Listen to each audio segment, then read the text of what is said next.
देखिए दोस्तों, संविधान में भाग नंबर हम लोग कौन सा देख रहे हैं? 5 भाग देख रहे हैं। ये यूनियन यानी संघ की बात करता है, यूनियन यानी संघ की बात करता है, सेंट्रल गवर्नमेंट की बात करता है। इसका ट्रिक क्या है? ट्रिक है राष्ट्रपति का एक ट्रिक होता है दोस्तों, राष्ट्रपति का ट्रिक क्या है? पकानी कोका दुयो दशम, पकानी कोका दुयो दशम, ये ट्रिक है। आर्टिकल 52 से लेकर आर्टिकल 61 तक राष्ट्रपति का जिक्र है। ठीक है दोस्तों, देखिए राष्ट्रपति का पद कहाँ लिया गया है दोस्तों? ब्रिटेन से लिया गया है। राष्ट्रपति का पद कहाँ लिया गया है दोस्तों?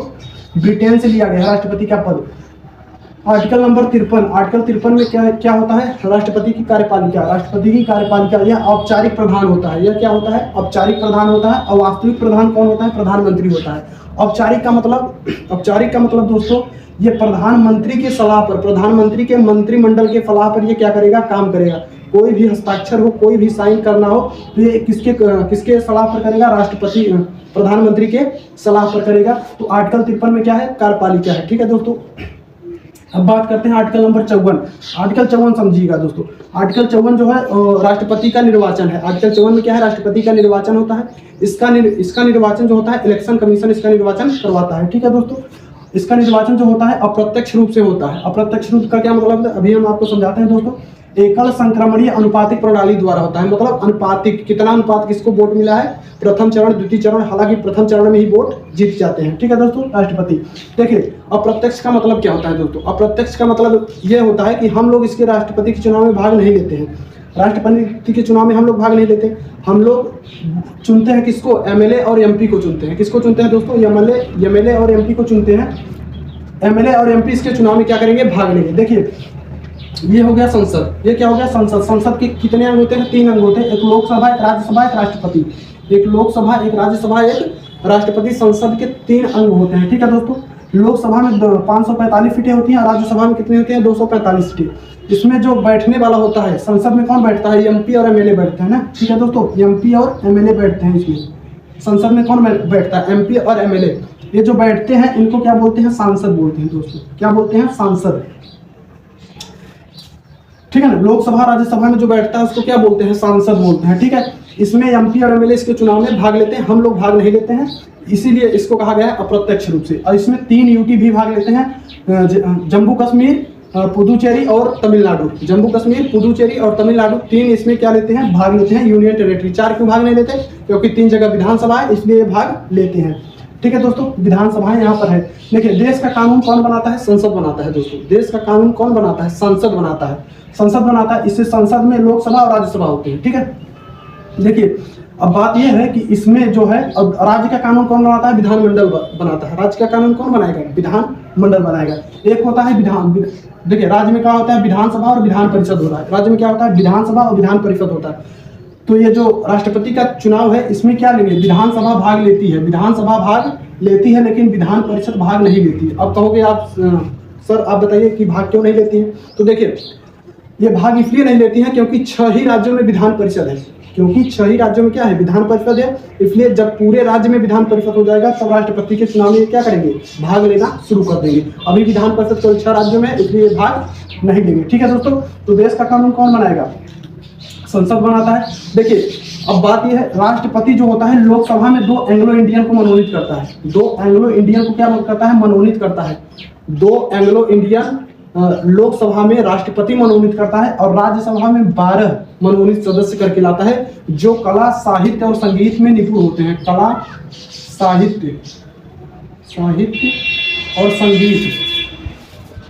और संगीत में क्या होते हैं दोस्तों? ये निपुण होते हैं। इन्हीं को ये क्या करता है? इसमें लोकसभा में 2 एंग्लो इंडियन को और राज्यसभा में 12 मनोनीत सदस्य लेकर आता है। अब आप पूछोगे क्या ये दोनों इसके भाग लेंगे? राष्ट्रपति के चुनाव में ये भाग नहीं लेते हैं ना, क्योंकि ये इनको क्या करके लाया है? बुला कर लाया है। तो ये भाग राष्ट्रपति के चुनाव में नहीं लेंगे। 2 एंग्लो इंडियन भाग नहीं लेगा। आप खुद गौर से देख लीजिएगा दोस्तों।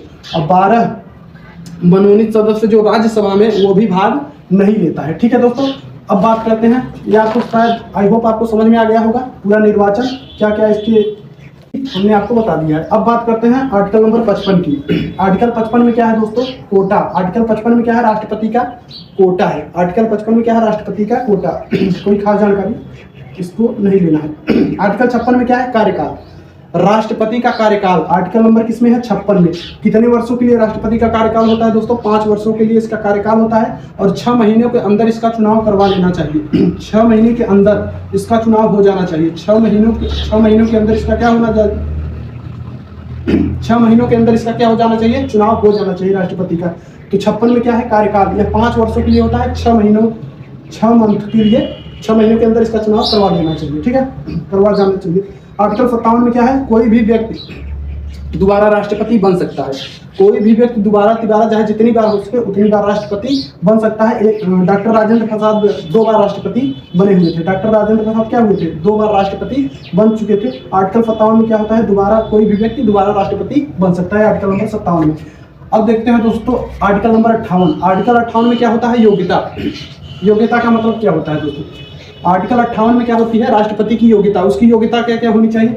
वह भारत का नागरिक हो। वह भारत का क्या हो दोस्तों? नागरिक हो। वह भारत का क्या हो? नागरिक हो। भारत का नागरिक हो और 35 साल एज पूरा कर चुका हो ना। 35 वर्ष वह क्या पूरा कर चुका हो? आयु पूरा कर चुका हो। वह 35 वर्ष क्या कर चुका हो दोस्तों? 35 वर्ष वो पूरा आयु कर चुका हो। दिवालिया न हो और लाभ के पद पर न हो दोस्तों। दिवालिया न हो, दिवालिया न हो और न लाभ के पद पर हो।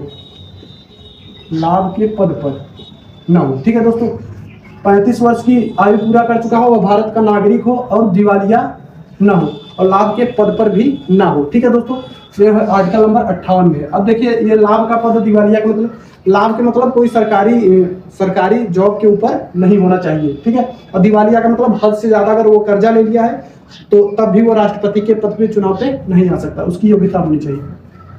ठीक है दोस्तों, यहाँ तक आई होप आपको समझ में आया होगा जितना हमने समझाया है। अब देखिए ये तो सबके पास, हर व्यक्ति के पास है, तो हर कोई राष्ट्रपति बनना चाहेगा। अब इसमें एक मेन कंडीशन ये है, मेन कंडीशन क्या है? 50 को प्रस्तावक लोकसभा से, 50 को प्रस्तावक लोकसभा से होने चाहिए और 50 को प्रस्तावक राज्यसभा से होने चाहिए दोस्तों। 50 प्रस्तावक लोकसभा से और 50 प्रस्तावक, 50 अनुमोदक राज्यसभा से होने चाहिए। 50 को प्रस्तावक और 50 को अनुमोदक का मतलब क्या होता है दोस्तों? 50 को प्रस्तावक का मतलब है ये व्यक्ति राष्ट्रपति के पद पर सही है, तो राज्यसभा वाला क्या कहेगा कि हाँ हमें भी यह सही है। तो 50 को प्रस्तावक लोकसभा से होना चाहिए उसका और 50 को प्रस्तावक राज्यसभा से होना चाहिए, तभी वह राष्ट्रपति के पद के चुनाव को लड़ सकता है। ठीक है दोस्तों, तो ये आर्टिकल नंबर कौन सा था? ये आर्टिकल नंबर 58 था। उसकी योग्यता क्या क्या है? भारत का नागरिक हो, 35 वर्ष की एज पूरा कर चुका हो, दिवालिया ना हो, लाभ के पद पर ना हो। 50 को प्रस्तावक लोकसभा से, 50 को प्रस्तावक राज्यसभा से, टोटल मिलाकर कितने? 100 प्रस्तावक उसके होने चाहिए। 100 प्रस्तावक उसके क्या होने चाहिए, तभी तो वो क्या कर सकता है? चुनाव लड़ सकता है। अब बात करते हैं दोस्तों, आर्टिकल 58 हो गया। आर्टिकल नंबर 59 में, आर्टिकल 59 क्या है? दशा। आर्टिकल 59 में क्या है? दशा। आर्टिकल 59 आर्टिकल 59 में क्या है? दशा। इसकी दशाएं क्या क्या है? देखिए तो है इसकी दशा क्या है? 1/6 टोटल वोट का अगर यह 1/6 वोट नहीं पाता है तो इसको 15,000 रुपये जमा करना पड़ेगा। किसको? इलेक्शन कमीशन को 15,000 रुपये जमा करना पड़ेगा। अगर यह टोटल वोट का 1/6 वोट नहीं पाता है, टोटल वोट का 1/6 वोट नहीं पाता है, तो 15,000 रुपये जो है उसका जब्त कर लिया जाएगा ना।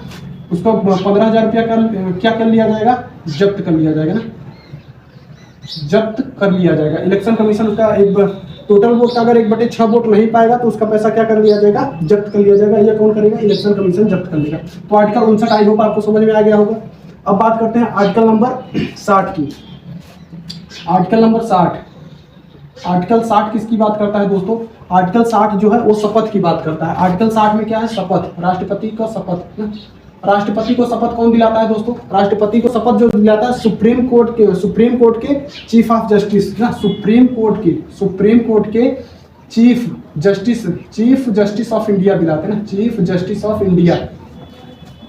राष्ट्रपति को शपथ कौन दिलाता है दोस्तों? सुप्रीम कोर्ट के मुख्य न्यायाधीश दिलाते हैं। सुप्रीम कोर्ट के मुख्य न्यायाधीश क्या करते हैं? राष्ट्रपति को शपथ दिलाते हैं। आप ध्यान, सुप्रीम कोर्ट के चीफ जस्टिस ऑफ इंडिया क्या करेंगे?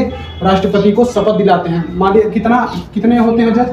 33 को मुख्य, 33 + 1 कुल मिलाकर कितने जज होते हैं? सुप्रीम कोर्ट में 34 जज होते हैं, जिसमें से एक मुख्य न्यायाधीश होता है और 33 क्या होते हैं? अन्य न्यायाधीश होते हैं। मान लीजिए अगर मुख्य न्यायाधीश नहीं है, मान लीजिए कि अगर मुख्य न्यायाधीश नहीं है, तब शपथ राष्ट्रपति को शपथ कौन दिलाएगा? इन 33 में से जो सबसे योग्य रहेगा वही राष्ट्रपति को आकर क्या करेंगे दोस्तों? शपथ दिला देंगे। आई होप आपको समझ में आ गया है शपथ। आर्टिकल 60 में क्या है? शपथ। सुप्रीम कोर्ट के चीफ ऑफ जस्टिस मुख्य न्यायाधीश क्या करेंगे? शपथ दिलाएंगे। सुप्रीम कोर्ट में 34 जज होते हैं, जिसमें कि 33 + 1 34, एक क्या होते हैं? मुख्य न्यायाधीश होते हैं। अगर ये मान लीजिए नहीं है तो इन 33 में से कोई एक जाकर उनको शपथ दिलाएगा, जो योग्य होगा, जो सबसे ज्यादा मतलब एज का होगा, वही जाके क्या करेंगे? दिला देंगे शपथ। ठीक है, आई होप आपको समझ में आ चुका है। अब बात करते हैं आर्टिकल 61 की। अब बात करते हैं दोस्तों किसकी? Article number 61। आर्टिकल 61 क्या बात करता है दोस्तों? आर्टिकल 61 में राष्ट्रपति पर महाभियोग है ना, महाभियोग। आर्टिकल 61 में क्या है दोस्तों? राष्ट्रपति पर महाभियोग कैसे लगाया जाएगा? देखिए, महाभियोग लगाने के लिए लोकसभा तथा राज्यसभा, संसद के कितने कमरे होते हैं? दो कमरे, एक लोकसभा एक राज्यसभा। अगर लोकसभा या राज्यसभा 2 कमरे होते हैं, अगर इस पर महाभियोग लगाना है, महाभियोग का मतलब इसको हटाना है, इसको पद से हटाना है, महाभियोग लगाकर क्या करते हैं? राष्ट्रपति को हटाते हैं। राष्ट्रपति को महाभियोग लगाकर हटाते हैं। लोकसभा चाहे राज्यसभा, लोकसभा हो चाहे राज्यसभा हो, उसको महाभियोग लगाने के लिए 1/4 वोट से प्रारंभ करना होगा ना। प्रारंभ करने के लिए चाहे लोकसभा हो चाहे राज्यसभा से 1/4 वोट से क्या करना पड़ेगा? प्रारंभ करना पड़ेगा। तो 14 दिन पहले यह क्या करेगा? राज्यसभा को क्या करेगा? सूचना देगा। राष्ट्रपति 14 दिन पहले इसको क्या करेगा? सूचना देगा। 14 दिन पहले 14 दिन पहले किसको सूचना देगा? राज्यसभा को। तो राज्यसभा भी इसको क्या करेगा? पास कर देगा। तो राज्यसभा भी और लोकसभा भी इसको 2/3 बहुमत से क्या करेंगे? पारित कर देंगे ना, कि भाई ये जो बंदा है ये मतलब कि क्षति पहुंचा रहा है राष्ट्र को, तो 2/3 से क्या करेंगे? पारित कर देंगे।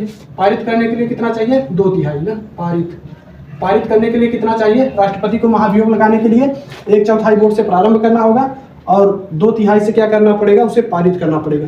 ठीक है दोस्तों, आई होप आप सभी को आर्टिकल 52 से 61 तक समझ में आया होगा। बहुत ही सिंपल भाषा में, आपको साधारण भाषा में समझाने की कोशिश किया है। प्लीज़ 1 से 2 बार इसको आप रिवाइज कर लीजिएगा, आपको एकदम याद हो जाएगा।